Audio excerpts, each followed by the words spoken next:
Parliament reporter series के लिए 140 शब्द प्रति मिनट की गति से डिक्टेशन होगी, जिसमें हिंदुस्तान और राजस्थान पत्रिका के डिक्टेशन है। अगर आप हमारे चैनल पर नए हैं तो चैनल को सब्सक्राइब जरूर कर लें और बेल आइकन को दबाना बिल्कुल भी ना भूलें, ताकि हमारी आने वाली सारी लेटेस्ट वीडियो आप तक सबसे पहले पहुंच सके। तो चलिए फ्रेंड्स, देर ना करें, शुरू करते हैं। एक ऐसे समय जब विभिन्न राज्यों में रह रहे मजदूर अपने गांव लौटना चाह रहे हैं और उनकी इस चाहत को देखते हुए श्रमिक स्पेशल ट्रेनें चलाई जा रही हैं, तब हरियाणा से यह समाचार आना एक विसंगति को ही रेखांकित करता है कि उत्तर प्रदेश और बिहार के तमाम कामगार राज्य के उद्योगों में काम करने के सिलसिले में फिर आना चाह रहे हैं। इन कामगारों ने हरियाणा सरकार के संबंधित पोर्टल पर आवेदन करना भी शुरू कर दिया है। निस्संदेह इसका कारण केवल यह नहीं है कि उद्योग धंधे फिर से चलाने की कोशिश हो रही है, बल्कि घर लौट गए मजदूरों की यह सोच भी होगी कि आखिर वे कब तक अपने गांव में बने रहेंगे।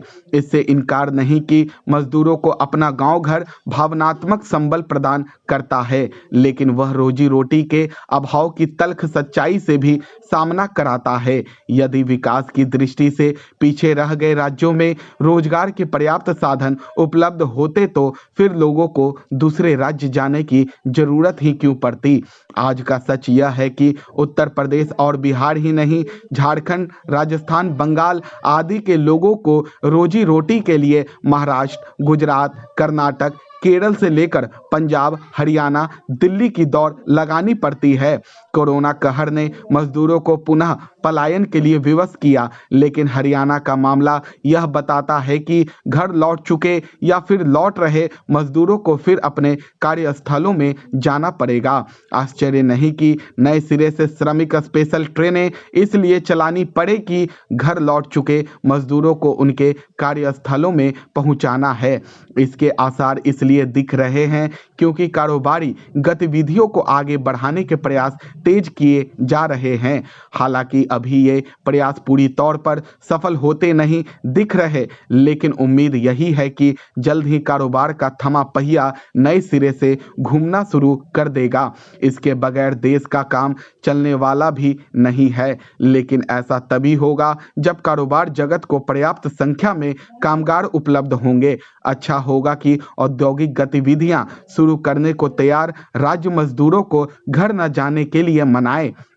उन्हें यह आभास होना चाहिए कि मजदूर गांव घर जाने के लिए इसीलिए बेचैन हुए क्योंकि उनके रहने खाने की उचित व्यवस्था नहीं की गई। यह जो भूल हुई उसे न केवल सुधारा जाना चाहिए, बल्कि भविष्य के लिए यह जरूरी सबक भी सीखा जाना चाहिए कि मजदूरों की अनदेखी उपेक्षा होगी तो उनके साथ साथ पूरे देश को नुकसान उठाना पड़ेगा।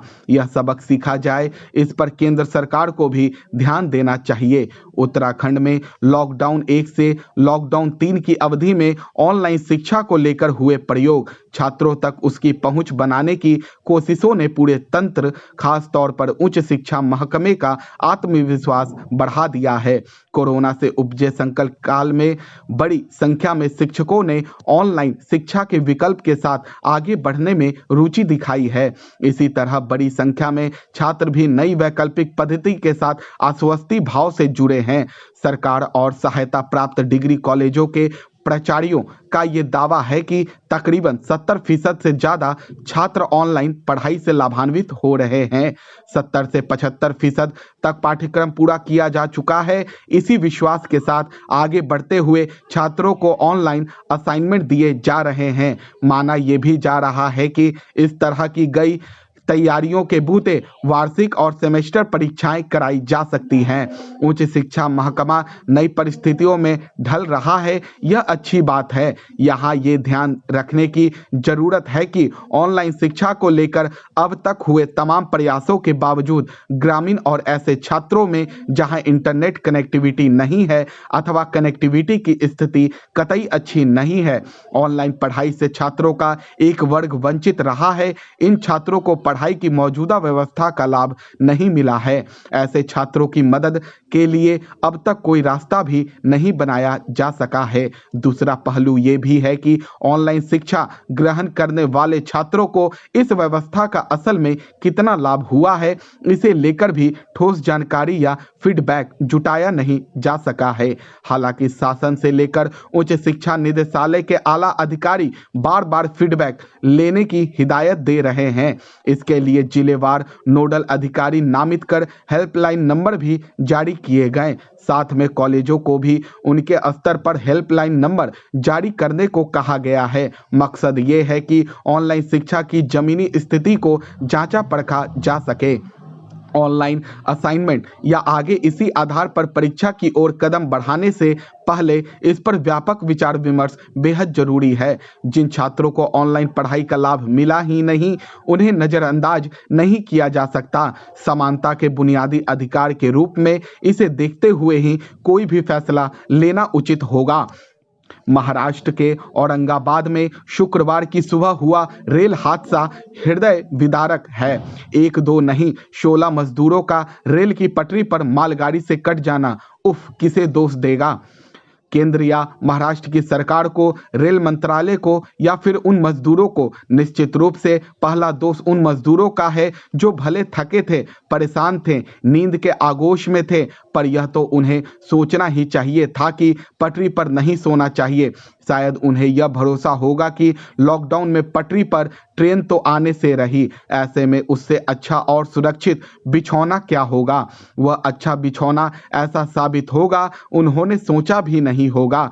हमारी और शासन व्यवस्था की विडंबना देखिए कि कल तक जो व्यवस्था देश के करोड़ों प्रवासी मजदूरों की तकलीफ का कोई गंभीर नोटिस नहीं ले रही थी, अलबत्ता उस पर राजनीति कर रही थी, आज एक साथ शोक की मुद्रा में आ गई।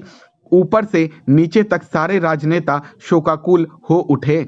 कल तक जो व्यवस्था इस या उस बहाने उन्हें धेले की मदद करने को तैयार नहीं थी, जिसकी अनदेखी की वजह से उन्हें पैदल अपने घर के लिए निकलना पड़ा, उसने उनके लिए कुबेर का खजाना खोल दिया। 5,000 रुपए मिल जाते तो शायद वे अपनी फैक्ट्री छोड़ इस आखिरी सफर पर निकलते ही नहीं। अब मध्य प्रदेश सरकार ने प्रत्येक के 100 पर 5 लाख रुपए निछावर करने का ऐलान किया है। और भी सरकारें एवं राजनीतिक दल आगे आ सकते हैं। केंद्र ने 5 जांच की घोषणा कर ही दी है। ये अभागे मजदूर क्यों और कैसे मरे यह सबको पता है, लेकिन अब जांच अधिकारी बैठेंगे, अपना दफ्तर और स्टाफ सजाएंगे, फिर सालों लगाकर जब तक उनकी रिपोर्ट आएगी तब तक ऐसे कई और हादसे हो चुके होंगे। सारा देश इस हादसे को भूल चुका होगा। आज जांच से बड़ी जरूरत ऐसे उपाय करने की है कि फिर ऐसा कोई हादसा नहीं हो। केंद्र से लेकर राज्यों की सरकारों और श्रमिकों के खून पसीने की कमाई से उद्योगपति बनने वालों को ऐसे इंतजाम करने होंगे कि कोरोना तो क्या, इससे बड़ी कोई आपदा आ जाए तो मजदूरों का विश्वास नहीं डिगे। आज से पहले भी देश में आपदाएं कम नहीं आई। कोरोना की भयावहता अधिक हो सकती है, लेकिन यदि व्यक्ति के मन में विश्वास हो तो उसके भागने की नौबत ही नहीं आए। आज सबसे बड़ी जरूरत इस विश्वास को जगाने और जमाने की है। इसके लिए सभी सरकारों और राजनीतिक दलों को वोटों की राजनीति छोड़कर पहले आपस में भरोसा कायम करना होगा। इसके लिए सरकारों को कुल्लड़ी में गुड़ फोड़ना बंद करके अपने कामकाज में पारदर्शिता लानी होगी। जिस संघीय ढांचे की हम दुहाई देते नहीं थकते, उसे मजबूत बनाना होगा। देश के नागरिकों को चाहे वे किसी भी प्रांत में हो, वहां उन्हें सुरक्षित होने का भरोसा होना चाहिए। मैं अपने ही राज्य में जाकर सुरक्षित होऊंगा, यानी मेरा विश्वास डिग रहा है। मैं जहां हूं वहीं मुझे सब कुछ मिले, तभी देश मजबूत होगा और यही सबसे पहले होना चाहिए। स्टॉप। दोस्तों, ये पार्लियामेंट रिपोर्टर सीरीज के लिए डिक्टेशन थी। आप इसकी प्रैक्टिस करें और अगर आप हमारे चैनल पर नए हैं तो चैनल को सब्सक्राइब जरूर करें और बेल आइकन को दबाना बिल्कुल भी ना भूलें, ताकि हमारी आने वाली सारी लेटेस्ट वीडियो आप तक सबसे पहले पहुंच सकें। तो चलिए फ्रेंड्स, मिलते हैं नेक्स्ट वीडियो में। तब तक के लिए बाय बाय।